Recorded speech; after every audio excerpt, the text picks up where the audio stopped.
9:23 on your Friday morning. Thanks for hanging out with us for Good Day Kentucky live here at Boyd Orchard. We have Terry Boyd with us, and we've made it inside, although it's not raining quite yet, but this is a great place to kind of hang out and, most importantly, pick up some sweets. And you guys are known for one thing in particular, your signature item. It's your donuts. Tell us about them. Well, the apple cider donut, you just don't find it in every donut shop. No. And it's signature to us and other operations that are similar to us that have orchards.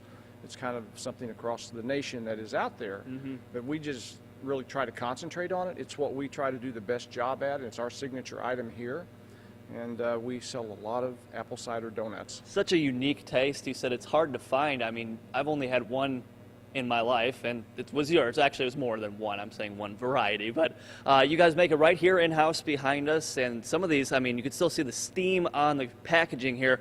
Talk about hot off the press. These things are just waiting to be devoured. Oh, these just came out of the donut machine. We do about 75 to 80 dozen per hour, and during our fall festival season, the machine runs solid from 5 to 6 in the morning till 7 at night, and we went through 300 and some odd thousand of these last year. Wow, you guys are masters of efficiency here when it comes to making donuts. Very cool. It's not just the donuts, though. You mentioned they are apple cider donuts, of course. You got to have some cider to go along with it. Apple cider is a big seller here. It's usually made out of anywhere between 4 and 5 varieties that's blended together. You want some sweet and tart. And the cider doesn't taste exactly the same from start to finish of the season. I don't think folks realize that. It doesn't change dramatically, but there are some subtle changes as you change varieties throughout the season. And you get different sugars and starches from different varieties. And so you do get changes in taste as you maneuver through the season. It's kind of interesting. Different Variations of deliciousness, as I like to call it. Also moving down, I mean, you have so many different sweets. The selection here, just amazing. Well, our apple pies, we've been told, are as good as anyone's ever had. And, you know, that goes back to grandmother's baking apple pies. And my grandmother also, I had those fond memories. I'm sure a lot of us do. And the crust on this apple pie is just like hers. And I'm not going to tell you what's in it, but it's an outstanding flavor, and it's been a great seller for us. We also do individual, this year we're starting individual slices of pie to go out the door. Cool. Obviously you could always get that here in-house, but this year we're packaging them to go out individually if someone doesn't want a whole pie. Yeah, I would keep that pie a secret. You guys do it very well too. Now, of course, off to our right, your left at home, we have your apple selection. You can go through the line, pick out what you want. I mean, you actually pick out the ones that you're going to eat. I think that's the coolest part of the experiment.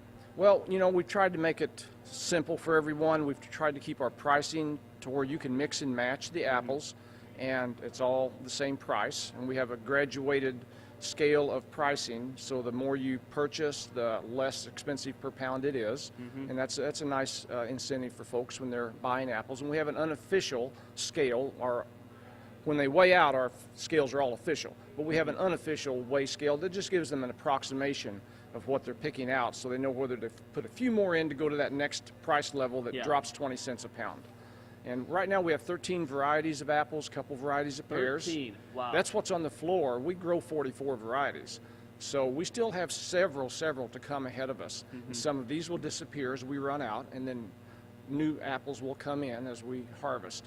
Very cool. Well, still a lot to get to. We're going to actually try and head out to the corn maze, see what's going on out there, and also all the fun for the kiddos that you can expect as we head throughout September and October. So live here at Boyd Orchards, we're going to have more coming up in just a little bit. Guys?